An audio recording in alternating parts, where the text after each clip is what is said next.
Bueno, muchas gracias a todas y todos por conectarse hoy y es un gusto realmente poder contarles un poco más sobre lo que hacemos en neurociencias en Indicasat.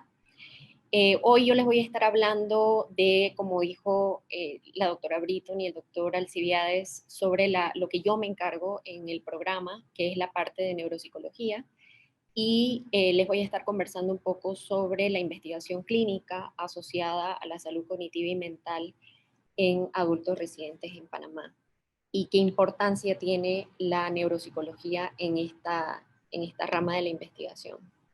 Como mencionó la doctora Britton, tenemos ya una plataforma establecida de trabajo que ellos fundaron con Pari hace más de 10 años atrás, en la que hemos logrado establecer diferentes mecanismos de evaluación en general, evaluación clínica. En la primera corte se realizaron incluso evaluaciones psiquiátricas, la evaluación cognitiva, de la que yo les estaré hablando, y una serie de biomarcadores que la doctora también mencionó. Lo que buscamos es realmente obtener herramientas que puedan ser accesibles, que sean viables en el contexto panameño, que se puedan utilizar en diferentes áreas, no solamente en la atención primaria, pero también en la atención, en la consulta externa, por ejemplo, en diferentes consultas, es decir, que sean costo y tiempo eficientes, y todo esto para poder encontrar herramientas que nos ayuden con el diagnóstico temprano del deterioro, porque como todos sabemos aquí, una vez esto ya está establecido, pues hay muy poco que hacer. Entonces, en cuanto a la evaluación cognitiva, hemos logrado establecer una plataforma de trabajo en la que tenemos participación de estudiantes a distintos niveles, de personas que ya están graduadas de medicina o psicología y quieren colaborar con nosotros, aunque sean voluntariados, para aprender. Hemos logrado capacitar a más de 20 estudiantes a lo largo de los años, mucho más de 20 estudiantes, tanto para las tesis como para prácticas profesionales. Y hemos logrado establecer una batería cognitiva que es homóloga a la que utilizan nuestros colegas en Texas, liderados por el doctor Sid O'Brien. Y en la actualidad, pues como la doctora mencionó, nos estamos abriendo a diferentes líneas y a diferentes ramas y estamos estableciendo colaboraciones internacionales importantes que nos va a permitir también eh, mejorar nuestros instrumentos de evaluación e incursionar en diferentes métodos de evaluación como la teleneuropsicología. Entonces, realmente acá les quiero mostrar una breve línea de tiempo que tenemos con la historia de Pari. Eh, Nosotros empezamos el 2012 aproximadamente a llevar a cabo nuestros estudios. Se estableció el primer estudio que, si lo ven anunciado por alguna de nuestras redes, le llamamos Neuro 001. Este estudio tenía varias aristas y varias evaluaciones. Se quería establecer una línea base. Se realizaron entrevistas y evaluaciones clínicas y psiquiátricas, una evaluación cognitiva breve. Se evaluaba síntomas de depresión, actividades de la vida diaria y también se tomaba y se analizaban muestras de sangre. Posteriormente realizamos un estudio de seguimiento que es COG2, en el que realizamos una evaluación cognitiva, pero esta vez la ampliamos. En colaboración con nuestros colegas de Texas, ampliamos la batería y logramos evaluar a una submuestra dentro de la muestra principal de casi 100 personas. Y bueno, esto fue mi tesis doctoral y por primera vez en Panamá se estableció una batería de evaluación neuropsicológica a nivel de investigación. Y no solo eso, sino que logramos asociarla con diversos marcadores, biomarcadores en sangre y vasculares. Y fue realmente muy exitoso. En España estuvieron muy interesados en el proyecto que habíamos desarrollado. Ellos, con mucha más experiencia en esto que nosotros, sabían de que en Latinoamérica hay muy pocos grupos realizando este trabajo. En la región somos, como la doctora Britton decía, realmente uno de los únicos o el único, y por supuesto que en Panamá no se habían hecho este tipo de estudios previamente. Posteriormente, el 2016, iniciamos un estudio, esta vez una corte comunitaria longitudinal, un estudio longitudinal. Tomamos las mismas evaluaciones que habíamos hecho al inicio, con excepción de la psiquiátrica, y añadimos un estudio o unas medidas de fragilidad, que es algo que se está continuamente reportando en la literatura. Y bueno, llega la pandemia el 2020 y hacemos un estudio de seguimiento a nuestra corte porque, por supuesto, a partir de marzo dejamos de tener visitas presenciales de nuestros participantes. Entonces incursionamos en un estudio de seguimiento telefónico. Este estudio se realizó en 2 ocasiones, 3 y 4 años después del inicio de Neuro 002. Y en esta evaluación telefónica se tomaron en cuenta síntomas de depresión y de ansiedad principalmente, y además utilizamos una herramienta cognitiva telefónica, que es el MoCA telefónico, para realizar las evaluaciones cognitivas. Esto se realizó en el 2020 y el 2021. Tenemos esta data, estamos poco a poco analizándola para una posible futura publicación, pero era nuevamente una de las primeras veces que se realizaba este tipo de estudios en Latinoamérica. Hay muy poco reportado en Latinoamérica que tenga que ver con evaluaciones en la pandemia usando la modalidad telefónica. ¿Y qué realmente buscamos con la evaluación cognitiva? ¿Y qué logramos con la evaluación cognitiva? Bueno, este es un proceso por el medio del cual se va a valorar la función cognitiva, se valora la función integral del cerebro. ¿Sí? Logramos a través de la evaluación cognitiva analizar cómo están distintos procesos cerebrales, incluso estructuras cerebrales y conexiones entre estructuras, y logramos determinar al final un perfil cognitivo de la persona con debilidades y fortalezas en los distintos dominios. Nosotros tenemos una batería que es no tan extensa como las baterías que se utilizan en la clínica, que como ustedes saben pueden demorar de 5 a 6 horas a veces en realizar. Nosotros nos adecuamos al contexto de investigación en el que esta batería se lleva a cabo más o menos en 1 hora y media, porque hacerlo más extenso no es factible para la valoración que hacemos y que se hace a nivel mundial. La evaluación cognitiva implica la utilización de métodos e instrumentos objetivos, pero también tiene un aspecto clínico que hay que tomar en cuenta. Y nosotros, por lo menos yo, fui entrenada en contexto hospitalario, en realidad, en el que estaba en la clínica de trastornos de memoria junto con la neuróloga, y yo tenía que hacer evaluaciones breves en los 20 minutos que teníamos de atención.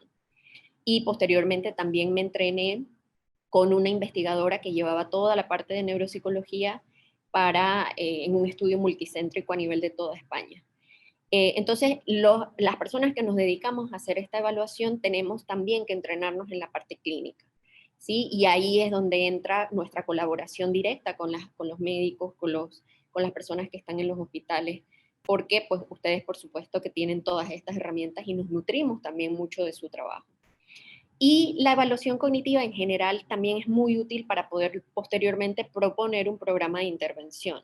Y esto cobra importancia en este momento para nosotros porque, como le decía la doctora, ganamos una convocatoria con Senacid y vamos a empezar un programa de intervención cognitiva para ver, es un estudio piloto, es la primera vez que se realiza en Panamá algo así, algo de este tipo. Es uno de los pocos estudios que existen en América Latina, y vamos a intervenir sobre personas mayores, tanto en intervenciones cognitivas como físicas, para ver el efecto, ¿no?, de estas intervenciones en su salud cognitiva y en su salud mental. En la adultez mayor, obviamente que la evaluación cognitiva tiene ese mismo propósito de evaluar la funcionalidad del cerebro, la integridad funcional, pero nos permite específicamente valorar un envejecimiento exitoso versus un envejecimiento patológico, es decir, una persona que ya está en una etapa de deterioro cognitivo leve o mayor, ya en una demencia. Nos permite realizar diagnósticos diferenciales entre distintos tipos de patología y además permite evaluar la gran variabilidad que existe entre individuos, porque en este grupo etario en particular hay muchísima variabilidad. Una persona de 60 puede ser totalmente distinta a otra persona de 60. Nosotros conocemos y se reporta en múltiples estudios personas de 90 años que están muy bien física y cognitivamente y personas de 60 que no lo están. Entonces, estas herramientas nos permiten también evaluar esta variabilidad entre personas. Y esta variabilidad está influida muchas veces por la edad o algo que nosotros estudiamos, que es la reserva cognitiva, que es esto que abarca todas las experiencias y el nivel de educación que tiene una persona y que ha ido acumulando a lo largo de su vida y que de alguna manera posteriormente la protege ante el deterioro. Entonces, la evaluación nos permite realizar todo esto y nos permite también establecer perfiles, como lo había mencionado, y es muy recomendada por su alto valor predictivo. ¿Qué utilizamos nosotros en nuestro estudio y qué tipo de pruebas se utilizan en múltiples estudios? Bueno, las pruebas realmente en neuropsicología permiten, son herramientas objetivas que permiten evaluar la función cognitiva, también la conducta de la persona, y lo que buscamos es comparar el rendimiento de una persona, por ejemplo, con deterioro, con el de una persona que está sana, que no tiene ningún deterioro. Se utilizan pruebas específicas, por ejemplo, para medir una función, como digamos el lenguaje, o también tenemos medidas globales. Y dentro de las medidas globales tenemos baterías extensas que se utilizan tanto en investigación como en la clínica, y tenemos otras pruebas que son de cribado, los test de screening, como por ejemplo la imagen que ven a la derecha, que es el MoCA, una de las más utilizadas en el estudio de las personas mayores, y una de las que vamos a empezar a utilizar en nuestros futuros estudios y en los que estamos llevando a cabo ahora. ¿Cómo definimos cuál utilizar? Bueno, en realidad en investigación se usa una mezcla de ambas, ¿sí? Utilizamos test de screening para evaluar la cognición global, ya que incluye pruebas para evaluar función ejecutiva, lenguaje, memoria, atención, orientación, y también utilizamos diferentes pruebas específicas que pertenecen a baterías extensas. Y nos basamos en lo que se reporta en la literatura y en este caso, como les había comentado, hacemos baterías homólogas a nuestro grupo con muchísima experiencia en neuropsicología de Texas. Acá unos ejemplos de las baterías extensas que hay, por ejemplo, en español, como el test de Barcelona, que es uno que se utiliza muchísimo en España, el Neurosi, que se crea en América Latina y es una batería completa, compleja también. ADAS-Cog, que es exclusivamente para deterioro cognitivo, el WISE, que son de las escalas de Wechsler en las que se obtienen algunas pruebas individuales y otras baterías como para medir función ejecutiva. ¿Qué dominios evaluamos? Evaluamos múltiples dominios, así como el resto de los estudios de envejecimiento. Evaluamos cognición global con Mini-Mental y ahora estamos incorporando MoCA. Evaluamos lenguaje con pruebas que son de fluidez, tanto semántica como fonológica. Evaluamos denominación con el Boston, habilidades visoespaciales como el test del reloj y el Popper Router, memoria con las listas de palabras, diferentes pruebas como TMTB para función ejecutiva y diferentes pruebas como el TMTA y los dígitos para atención.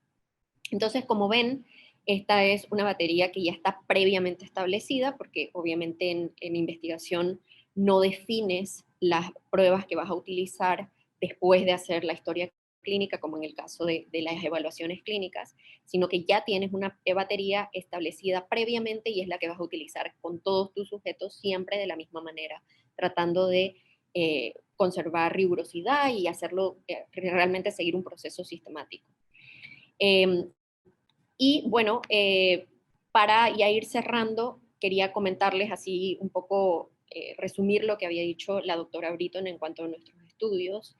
Realmente es la primera vez que se realizan este tipo de estudios a nivel nacional y en la región. Entonces, pues hemos logrado establecer una fuerte plataforma de trabajo y esto también ha sido posible en la medida de nuestras colaboraciones con las personas en las áreas clínicas, ¿sí? En los hospitales, en la Caja del Seguro Social, psiquiatras, médicos, neuropsicólogos.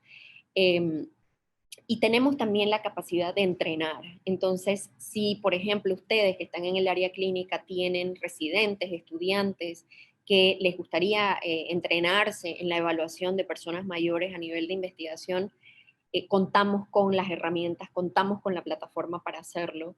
Tenemos muchísima experiencia haciendo esto y hemos tenido siempre buenos resultados con nuestros estudiantes y la verdad es que se van muy satisfechos y logran luego grandes cosas. Entonces, bueno, para resumir, hemos logrado establecer plataformas de evaluación neuropsicológica en cada uno de nuestros estudios, sea en nuestro estudio original, que es Neuro 002 actualmente, que es el estudio longitudinal, pero también en los estudios en los que estamos colaborando con la USMA, con FSU, con Texas, en nuestro estudio de intervención, que nos ha abierto la posibilidad de no solo encargarnos de evaluaciones cognitivas, sino ahora nos encargaremos también de abrir la línea de intervención cognitiva, que es una línea que está creciendo, aunque limitada en América Latina, pero a nivel mundial es una línea en crecimiento, porque como sabemos, pues las intervenciones farmacológicas en el Alzheimer son controversiales, por decir algo. Y necesitamos distintas herramientas, aparte de lo farmacológico, para intervenir sobre una persona mayor y ver si a lo largo esto puede ser como una medida de prevención de que el deterioro avance. Así que bueno, estos son un resumen de todos los estudios en los que participamos, siempre colaborando con médicos, entrenando estudiantes y fortaleciendo nuestro equipo de trabajo. Así que en conclusión, la evaluación cognitiva brinda información sobre la integridad funcional del cerebro, se realiza utilizando una combinación de pruebas estandarizadas, de valoraciones cuantitativas, pero también de habilidades clínicas que se utilizan para hacer análisis de fortalezas y debilidades y finalmente generar perfiles. Permite también que se estudien distintos marcadores que están asociados a un deterioro cognitivo, a un peor rendimiento en las pruebas. Y en nuestros estudios nos han permitido utilizar la combinación de marcadores genéticos, vasculares y sangre, inflamatorios, para poder generar herramientas que colaboren en el diagnóstico temprano del deterioro cognitivo y de las demencias. Bueno, muchas gracias. Este es nuestro equipo de trabajo y estos son mis datos de contacto.